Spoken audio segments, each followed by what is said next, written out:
Hello, you wonderful people, and welcome to another episode of Not Too Comic Book. This being a show where we're talking about TV shows that are adaptations of comic books. For today's episode, I'm going to talk about the season finale of The Flash as well as the latest episode of Legion. Like always, if I'm talking about something that you want to listen to, you can obviously go in the description down below. I include a time when I start talking about each of the respective shows. So, for example, if you want to hear what I said about the season finale of The Flash, you can skip to what I say about the latest episode of Legion. But the first thing I'm going to talk about is the season finale of The Flash. A fantastic season finale.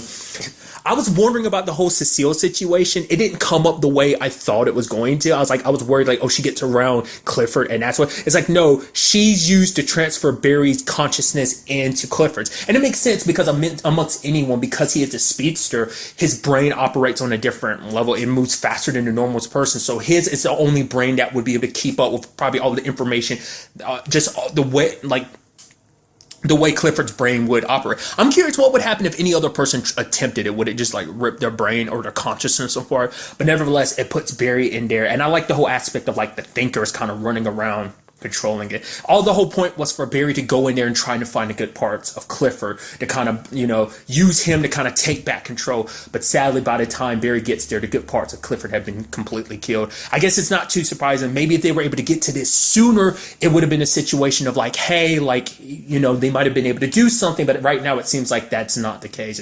It seems sad. There was a silver lining to it, though. He ran into Ralph. I'm like, yes! Because Ralph was still alive in him. And it's something that Barry ended up bringing up. It's like the reason why Ralph was still alive, it's because he couldn't get rid of Ralph's consciousness. The other consciousness he was able to kind of absorb and take away because their bodies were gone. So, but like, I guess as long as he was in Ralph's body, he couldn't completely get rid of his consciousness. That's why he was trying to get him to stay there, because this was his body. So why he was always keeping an eye on Ralph, which is kind of nice. I was like, oh, which is sad. That means there is no coming back for everyone else, but it means like Ralph has a chance. And it's like, like the good part of Clifford is gone, but you're still here. Your body's here. Take back control of your body. And it's like, remember who you are, being the hero. And it's like in the mind, he suits up. I'm like, yeah.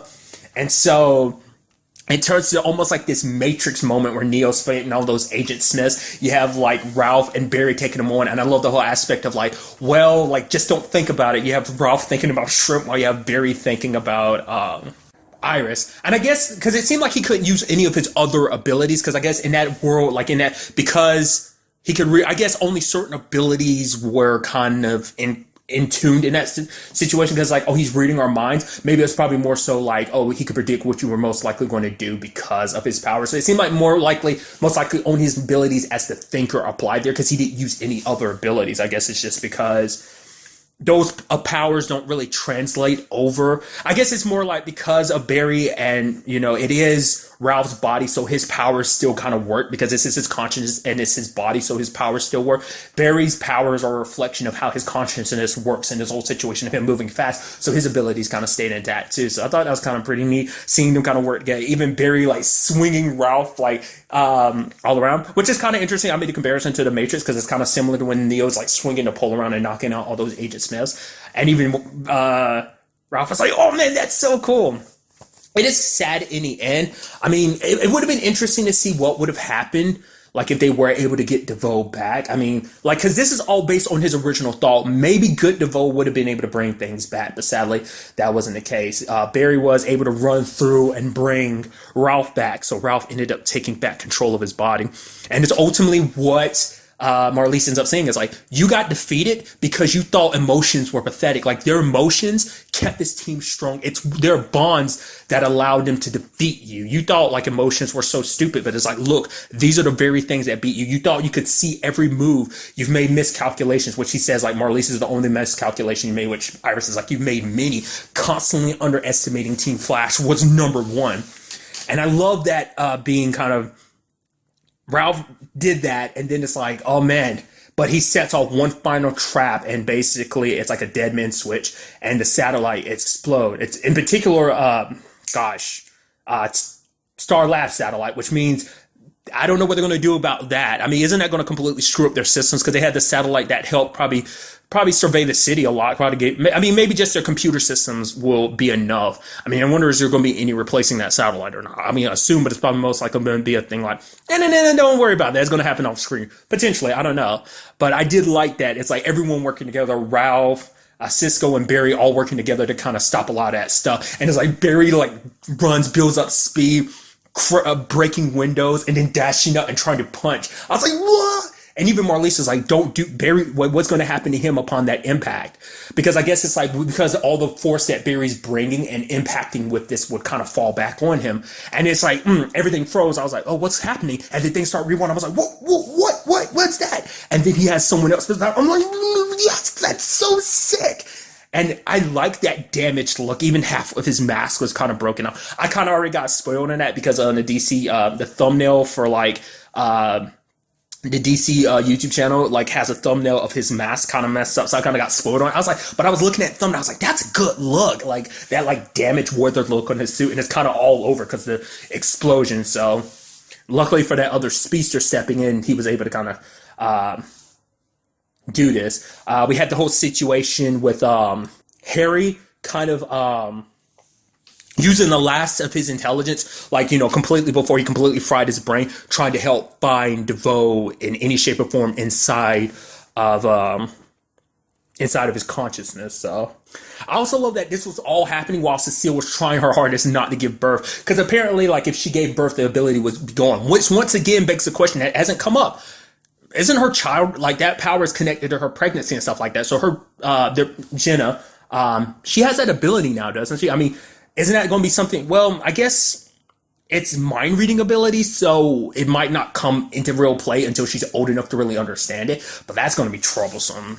That's really going to be troublesome when it's all said and done. But luckily, everything went off without a hitch with the birth. Like I said, healthy little girl. So the Team Flash gets just a little bit bigger, which is kind of nice. Marlise left a device to kind of help with Harry's situation, which even we have her leaving because it's like she's trying to make up for all her mistakes. Kind of like before she met Clifford, she wanted to use tech to help people, and she wants to kind of continue that. So I'm interested to see will we ever kind of cross paths with her in the future or not. Another thing I was wondering too that hasn't come up is like, well, what about Ralph? Does Ralph still keep any of those abilities? I would assume probably not, because now that the Thinker is gone, all those abilities were probably tied to DeVoe's consciousness, and now that his consciousness has been overwritten and he's completely gone, every aspect of him is gone, probably all those abilities disappeared with him too, because that would probably make Ralph a little too overpowered. I do appreciate what Marlise was saying, like literally all those powers were literally designed to make sure that even if you got help from anyone like Supergirl or Oliver, that they will be countermeasures that even they wouldn't be able to handle, which it makes you wonder, like, what would it be like for Kara to go up against DeVoe? That would have been interesting.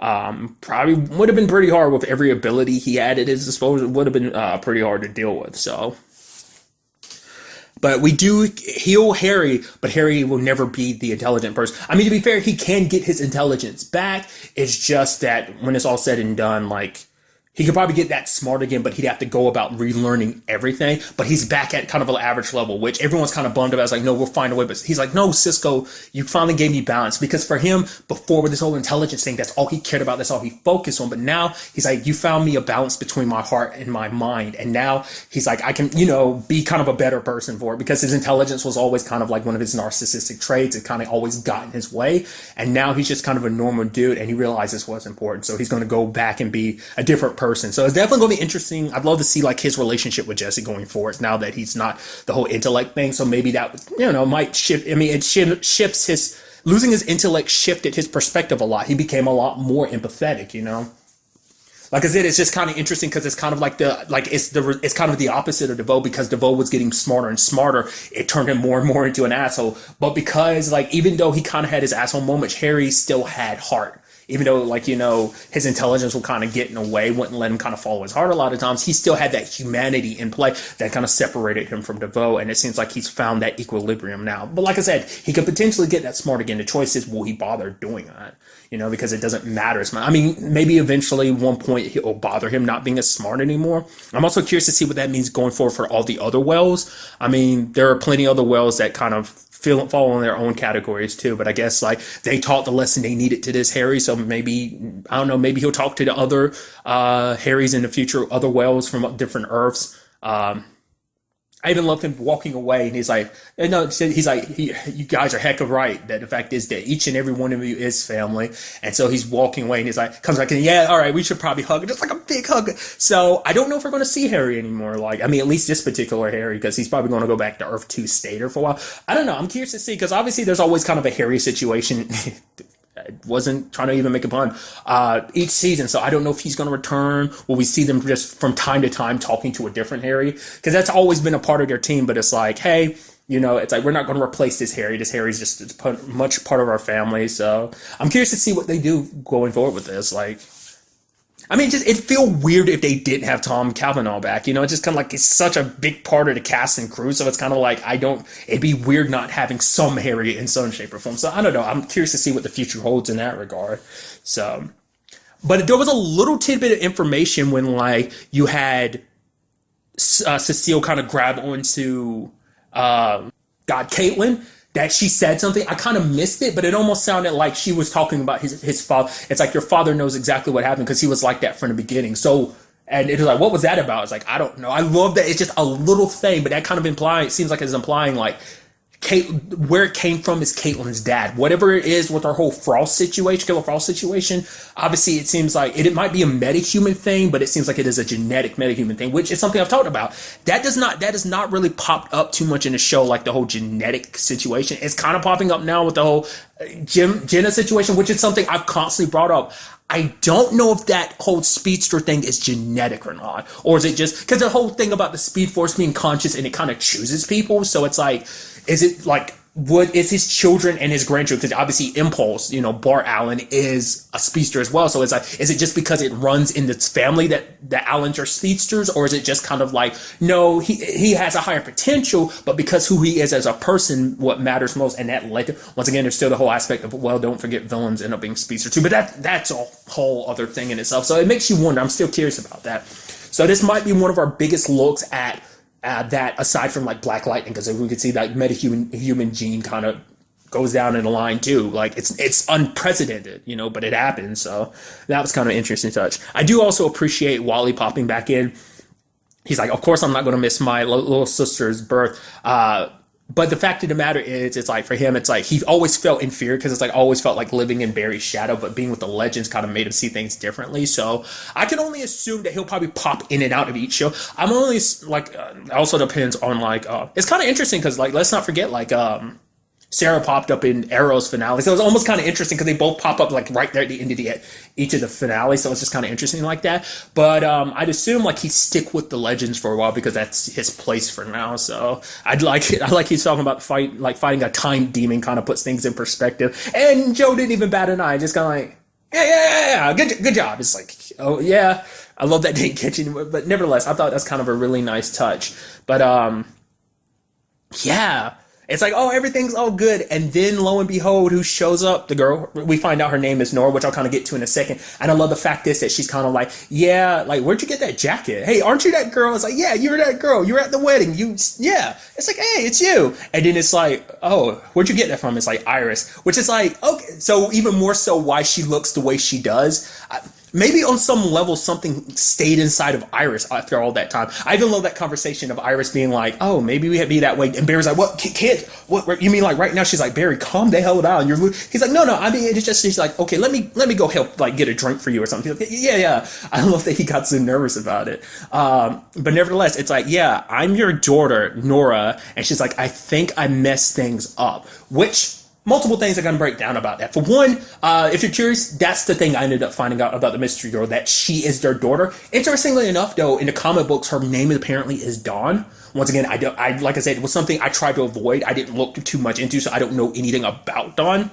But it seems like maybe they're either setting her up to be someone else entirely. We might kind of have like that type of situation of like, kind of like, oh, it's a Flashpoint type of thing, like how there was Sarah first, but now there's John. Junior, so maybe it's kind of something like that where instead of like, well, maybe she's a little differently. Well, I don't know. Maybe Nora, it's like her middle name or her first name, but Dawn's her other name or something like that. So that's in itself. So, but it seems like I can only assume the thing she's talking about she messed up is she helped Barry. Like time wasn't supposed to work like that. She interfered in her own history, and she's kind of worried that she might have screwed up time, which I'm so excited about because the future is something we haven't really tackled too much. Obviously, you had like the whole situation with Savitar and Eobard, but even then, it's like those were more so present situation. Savitar's situation was more so like, oh yeah, I'm going to be me. Like I need to ensure that I exist later on. Eobard just went back in time because he hates Barry so much, and it's like, oh, I got to wipe you out. So that's his own thing. This time, it seems like we're purposely dealing with the future of like protecting the future's timeline, her past, her life, but their future essentially. So it seems like.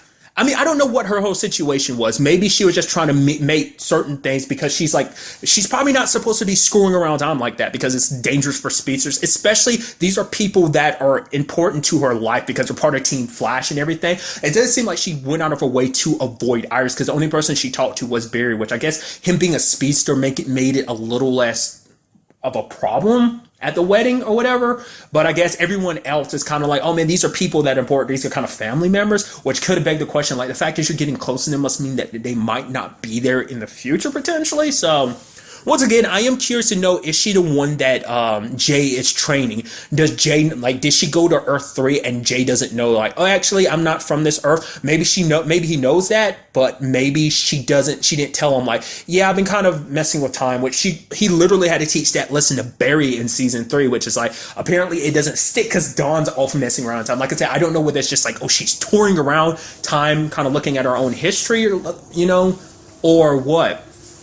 That there must have been something that went bad with that. I mean, like even Marley said, like what would happen to Barry? Like something catastrophic must happen to Barry, like if she didn't interfere. I mean, it's kind of interesting because like they rewound it like before it happened. So I guess that's supposed to be like the original timeline had Barry doing it by himself. But because she's here, she runs. Or you can make the argument that that's like the moment Barry did it, she was secretly behind him because she time traveled to that moment and did it. So I don't know. I don't know. There's so much that's kind of unanswered about that, which I'm fine with. So, I mean, and it's not just that. We also got to worry about the whole situation with the symbols and stuff like that. That's still something that hasn't circled back around. There was a whole thing about Harry. Like I said, Harry's talking exactly the same way Barry was when he got here, which is such an interesting thing too. I completely forgot to talk about it. Was DeVoe being like, oh, you ever wonder why I never went after Barry? Which I'm like, yeah, why didn't you? It seemed like it'd be good to get Barry. It's like, because he knew things were going to play out to this point that they try and get Barry's consciousness inside of him. So he's like, I have access to everything Barry knows, all the knowledge of the Speed Force. Didn't do you much good. I mean, because he didn't absorb Barry, so it didn't really happen. He didn't get access to it. So, but that's still something that's still up in the air. Like we don't 100% know what Barry wrote.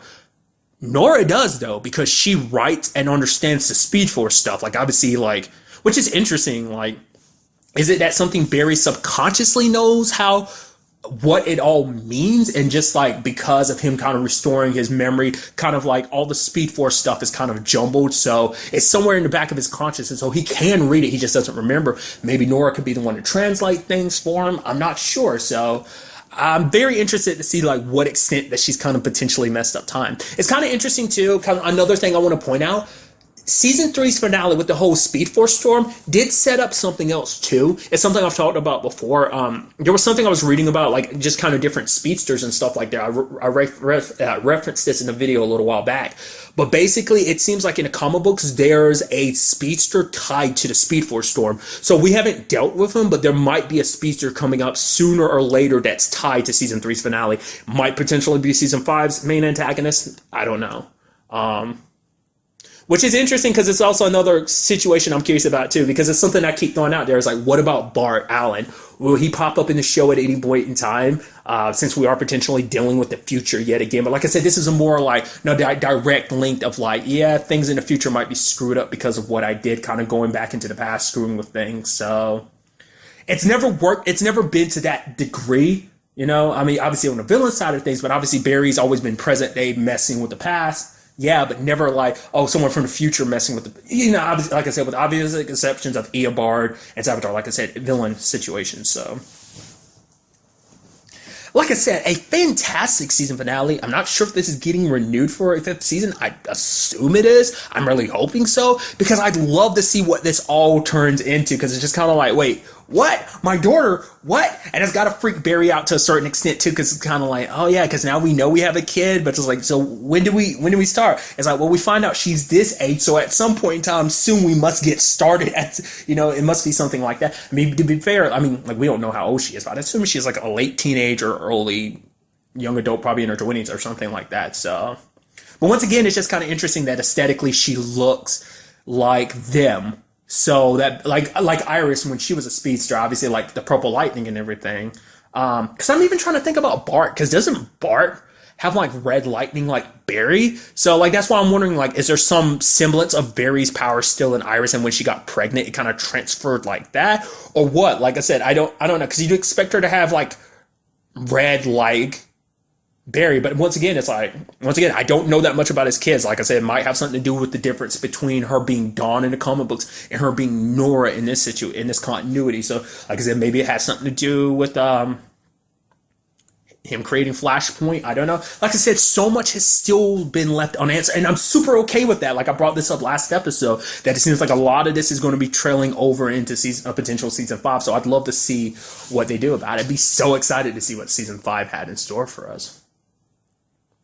Also, it probably means that we'd probably be seeing more of Ralph too, which, because a part of me was halfway expecting Ralph to leave at the end too, so I guess he's going to be sticking around for Team Flash too, so, which I'm excited about. Also, I almost completely forgot, Singh was like, yeah, because Iris wrote that paper about DeVoe, it's kind of like, I mean, not paper, but she kind of announced everything about DeVoe. It's like, yeah, you could, the mayor's kind of been like, yeah, you can get your job back, which, now that Ralph's back, will Barry go back to being a forensic scientist? What about, Ralph, will he still be a PI type of situation? Will they still, like, will Barry decide to still work with him? Will Ralph try and get back and being a police officer? Maybe that'd be something we could potentially see Ralph's story going down, like, in season 5. Like I said, these are just my random thoughts. So, like, I don't know, I'd be so excited to see what they do with season 5. As I was bringing it up earlier too, let's not forget, like, Caitlyn's family's situation might be something we see even more so play a bigger role in season 5. I'm also curious about Amunet too. Like, she's kind of going from, like, she helped out and everything, but who's to say she won't pop back up? I mean, she'll probably, it's going to be interesting considering the fact is, it's like she wanted to help out too because it would benefit her in the long run, because it's like, oh yeah, hard to kind of run a criminal enterprise when people are in the situation they're in. I'm also curious to see how much it actually affected the world, because obviously it was like reaching the 90%. Does that mean it hit the entire world and it was closing in on Central City, or once it hit 100% it was going to be in full effect and then hit all of the Earth all at once? So I don't know, just kind of interesting. Just kind of thought process, just stuff I'm kind of rattling off in the back of my head. So. And now moving on to this week's episode of Legion, a great episode. A lot of interesting things went down in this episode, so let's kind of break things down bit by bit. First of all, you had the whole situation with Fukuyama, which I'm glad they kind of had this, because the last episode I was like, okay, Fukuyama just seems like he was some dude. I was like, is there something special about him? Turns out it actually is. It seems like Division made him supposed to be like the secret keeper, I guess, of everything, like over, I would assume, because Division is kind of like a government agency. It's like, oh, government secrets. Because of the whole, like, oh, because of mutants and stuff, like, there's people who can read people's minds, so no secrets are safe. So he's meant to keep all secrets. I mean, I don't know if it's like all secrets or just like all U.S. secrets or whatever the case may be. But it seems like from a very young age, he was kind of tested to be this person. So it seems like that's his, I guess maybe that's what that whole basket thing's about, because obviously he has a connection to seeing everything, but obviously he obviously has some kind of connection to the mainframe too. Maybe he's tapped into it. Maybe that's what that is. Because you did see them kind of implanting some stuff in his brain, so maybe he is tied to, like, the mainframe isn't just some computer, the mainframe is his brain where he stores everything. Which, interesting enough, I guess that makes him a lot like Potonomy, which I'll correct myself because I've been saying Potonomy the entire time. I'm just terrible with names and stuff like that. But nevertheless, I guess that kind of makes him kind of similar in that regard, but it's like, huh. It's also interesting, too, because the dude, it seems like it's the same dude from season 1 that Clark was working with. It seems like that dude is kind of like, hey, like, you are very different. You never get sick and you heal quickly. I'm like, wait, so is Fukuyama a mutant himself? That's what I'm curious about. I mean, it hasn't really come up too much, but how many mutants actually work with Division? I mean, obviously, there's the ones from Summerland that are working with Division 3, which we still don't 100% know what exactly went down with Summerland, but maybe that's just one of those things they don't feel like explaining. It's just kind of like, whatever happened to everyone else that was there at Summerland? How many of those people were mutants? I assume they were mutants because that's kind of the whole purpose of the place. But nevertheless, it's a whole thing. Why get nitpicky about it now? But I'm just curious, like, we've never seen any other mutants there except for like those from Summerland. The main protagonist of the show being part of Division 3 is like the only mutants we've ever seen. So I don't know. But it's kind of interesting kind of getting that little background on him. It's also interesting seeing Potomi's situation. I keep messing up. Potomi's situation, because it actually turns out a piece of the monk is still in there too. It's like the monk tried to get in the system and the system hacked him back. So that's how Potomi was able to find out, like, oh yeah, exactly where Farouk's body was hidden, which gives that information to David, which David then plans his own attack. I'm still not 100% certain what that's all about. Like, it seemed like he was giving everyone specific instructions, because you had that moment where he was basically like creating a mental map of like all the different positions that everyone was going to play. And every time, like, he'd reduce like one picture of Farouk to ash.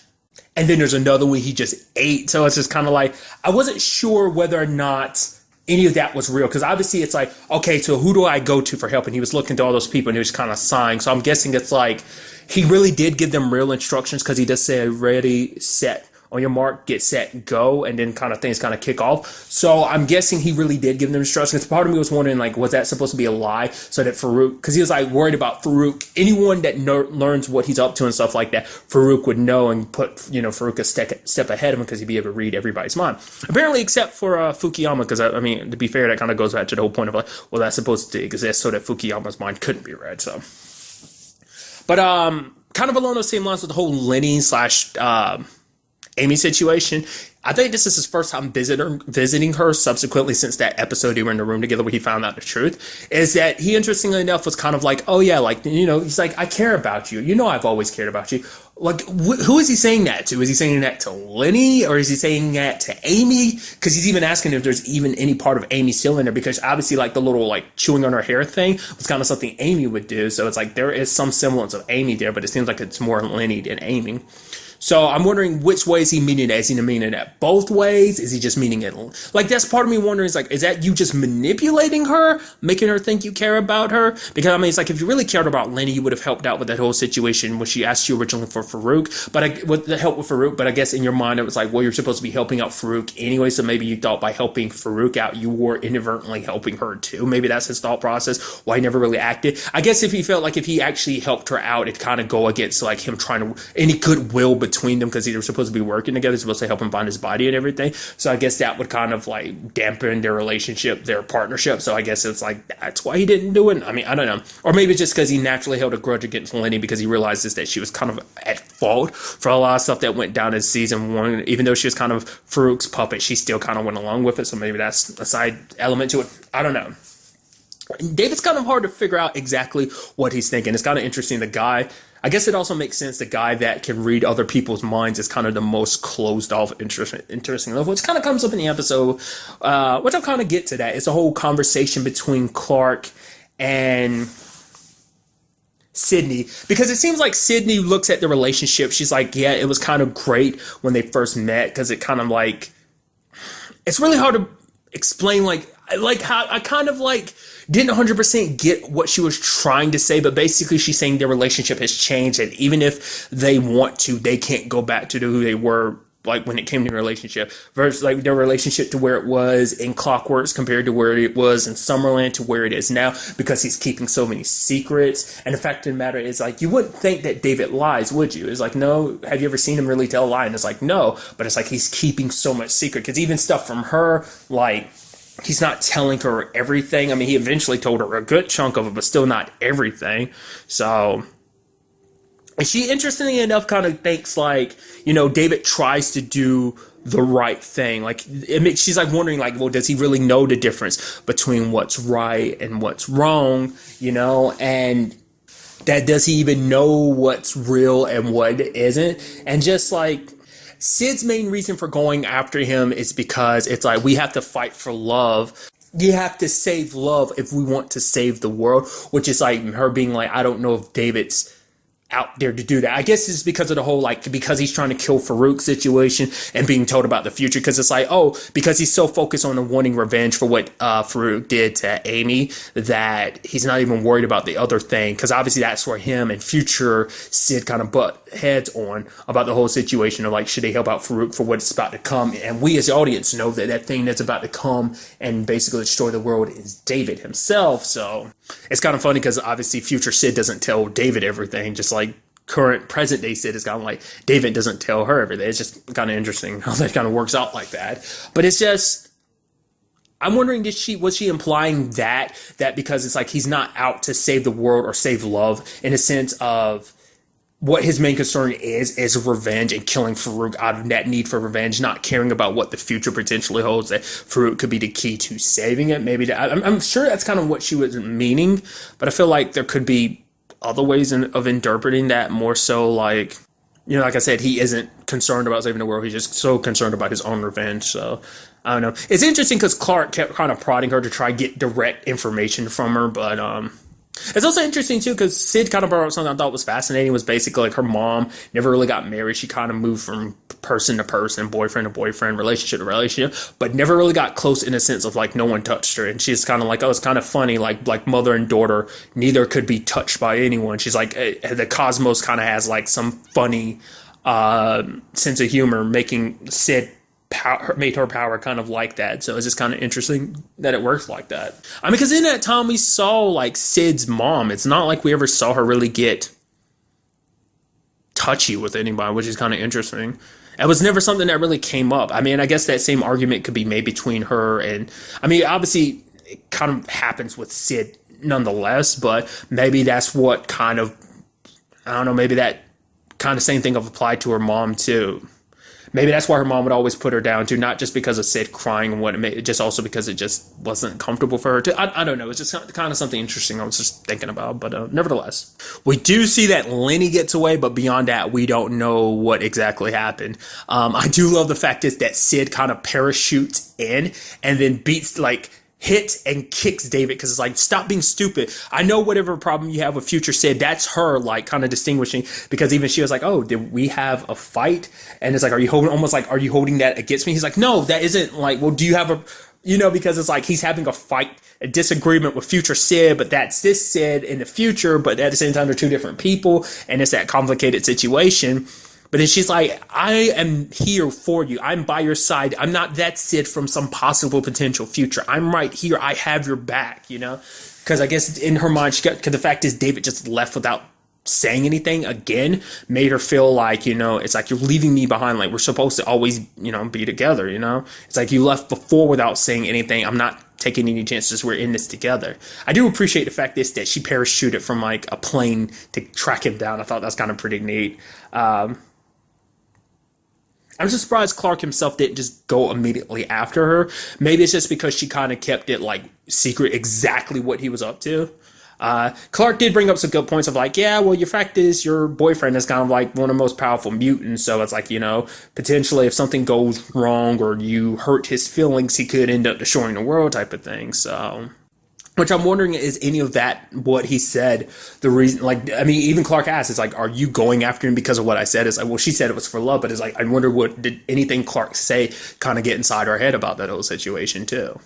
I think more so than anything, it's because she loves him, and though things are kind of complicated right now, she wants that to be the main reason. Like, I guess she wants to make, I don't know, it's going to be interesting, because in the way she's got it set up, and the way she said it, it seems like no matter what choice David chooses, whether he decides to kill Farouk, or whether he decides to let Farouk live and get back to his party, that she's going to be by his side through it all. Like, no matter where future me feels like things should be, that you should do this, is like, I've got your back no matter what choice you make now. So it's definitely going to be interesting, especially because the place they're in is kind of like a giant, like, not, well, kind of like a puzzle, but also kind of like a mirage trap that, like, apparently unless you know the trick to it, you kind of get lost and wander in it kind of forever. Hence why, like, Farouk was kind of referring to David as kind of like a lost boy in this. Like said, that David has to find out the trick to it. What's interesting is that Sid and David ended up finding their bones in a little tent. So it's like, okay, so this place kind of like, I mean, because the whole monastery situation moved. So I guess, time, I mean, it's kind of even something Farouk was talking about. The fact of the matter is time works differently there. So I guess it's kind of like past, present, and future kind of collide in this potential place. Like time is just kind of not some fixed construct here. It's just always moving, much like the monastery. So I guess that's why it's always moving. It's because in some different time period, someone's tearing it down, rebuilding it somewhere else, or at least physically dragging it somewhere else. And that's just kind of all happening because time is so relative in this area that it's just kind of all happening at once. So it seems like it's moving when in actuality it was moved 15 years ago, or maybe it was moved like 20 or whatever. Most interesting though was also that lady that Farouk met with. Was a lady who was the driver for his body. It was interesting too because she was like, "Oh, it's a professor here," and he's like, "He's not here." It's all, oh, I was like, "That's kind of interesting." We don't really reference him a little. He got referenced a little bit, but Farouk's talked about him, but hasn't expressly. And David hasn't really asked too many questions about his biological dad, so it's kind of interesting. It does make you wonder in this continuity, where is the professor at this time? Like, where is he in the X-Men stand right now? Like, because obviously this is kind of like its own thing, so I guess it's not trying to step on those toes because that's kind of the movie's territory. Which even the Gifted kind of tiptoes around that. It's like, oh yeah, the X-Men and the Brotherhood are potentially gone, so we're kind of all that remains of those groups and stuff like that. So I don't know. It's just kind of interesting. But I guess that's kind of the point of just kind of keeping it, the time frame and stuff like that, super vague, so you can have that wiggle room to do what you want to. So I wonder, was she was someone important, or was she just simply like the driver? She had to be someone they trust for them to trust her to drive Farouk's body off to where they ended up putting it. It almost seemed like he has this weird level of kindness because she is like, "Oh, will you give me the eternal dream?" and basically kills her so that she can rest forever. And I don't know, it seemed like there was almost some kindness to him doing what he did. I don't know, it's interesting. I mean, maybe it's because like, hey, you gave me what I want, so I'll give you what you want type of thing. So maybe it's just kind of like, maybe not even kindness. It's just like, you did me a favor, I'll do you one. But still, it's just, I don't know. Farouk seems like such an asshole. He does such assholes things, and I'm just kind of like, I don't know. It's just interesting to me. It also seems like Melanie's under his control because he ends up knocking Clark out, even though Clark was supposed to be doing something that David needed him to. So does that mean Melanie's going to go out and knock the other people out because does he know what David's up to? I mean, to be fair, Lenny still slipped through the cracks. Well, to be fair, Melanie overheard the conversation between Clark and Sydney, so maybe that's the reason why he knocked Clark out, because he heard the conversation and thought Clark was going to do something related to the whole Sydney situation. So what exactly that ends up turning out to be, I don't know. Like, I doubt because there's also Carrie that was affected too. We don't know 100. We know apparently looking for some clock or something is what Clark was supposed to do, but we're not 100. Like, it seemed like Lenny was supposed to be the sniper in this situation, and in Carrie and the other Carrie is supposed to do something else too. We haven't really gotten to what they're up to, but it's like, I don't know. It's going to be interesting to see where all this kind of takes us in the next episode with all of this. There's also the whole situation of where Sid and David currently are, because he's like, oh, when this is all said and done, we can go home, kind of get our own place and just kind of live our lives. And she's like, yeah, grow old and die. He's like, no, I don't think so. And she's like, oh, that's kind of sweet that you don't think. I guess that it isn't just some simple like grow old and die, just kind of like that there is more to it, I guess, is what that was kind of implying. It kind of missed me, like it kind of went over my head a little bit what they were trying to imply. So she's like, prove me wrong. Is she like, and me being an idiot, I'm like, is she referencing herself, or is she referencing the future her that it's like he has a problem with? It's like, prove her wrong. I'm like, yeah, or basically, I guess under these current circumstances that there's going to be more to it, that they are going to live through this to get to that point, not just kind of like die under these circumstances. They were left in whatever it's supposed to represent, the two skeletons, them that's sitting in front of them. So then there's also the whole like, oh, my love situation, come to me, my love. And then it shows the Minotaur. And I'm like, okay, I don't know what that's. Also the dude that's like pulling Oliver slash, Farouk, like, what the hell is that? Is that some dude you pay to do that? Like, what the hell is that? Or is that supposed to just be a physical manifestation of your traveling, just to kind of like, because the show does its own things in that regard. So is that supposed to be like a physical manifestation of that, or you're traveling, or what? I also love that little side note thing of the episode where it's kind of like another form of delusion. Basically how it's like other people's feelings don't matter. It's kind of another delusion where you kind of get trapped when you live inside of a cave and you're seeing a projection of what it looks like, the shadows on the cave walls or what life is like on the outside. But it's like what you see in front of you is your reality is shaped by how you perceive things. It's like you look at this is your reality, seeing the world through the shadows on the wall. But the moment you go outside, it's like, no, that's not the real world. So it's like you go, no, this is too much. It's crazy. This isn't right. And to the point that we spend so much time that we kind of get trapped in our own caves and aren't willing to see or even understand or be empathetic towards other people, because we look at them as just shadows. That in the end, in our minds, the only people that exist are us, and everyone else is just shadows. But who's to say, you get to that point that, who's to say, everyone else isn't in their own caves and you're just a shadow to another person. So until like one day you leave your cave after living in there for so long and then get into the real world and just kind of see how things, it's just a very fascinating thing. I'm not 100% sure how it pertains to the episode. I guess one way of looking at it could be the whole situation that Sid and David find themselves in, that whole like desert area. So I guess that could be kind of like that in that regard, I guess. I don't know. Like I said, there's a lot of stuff in this show. I feel like second time through, it probably make a lot more sense, but I feel like there's a lot that kind of goes over my head in that regard. I feel like there's a lot in the season one. I'm like, okay, that makes like a lot more sense. I was just kind of an idiot for not understanding that the first time through. So like, I probably understand things a lot more if I rewatch everything like when it's all said and done. So I don't know. It's still overall like a great episode. I'm very interested at what the next episode has in store for us, like as the race to Farouk's body continues. It looks like Farouk/Oliver is in the lead. So, and what's going to happen with the whole Melanie situation, like how much damage she's going to do in regard, like what that's going to turn into. We'll just kind of have to wait and see. But really, that's all I want to talk about in this episode. Till the next time we meet, be happy, be safe, live life to the fullest, and enjoy it. Good day and goodbye.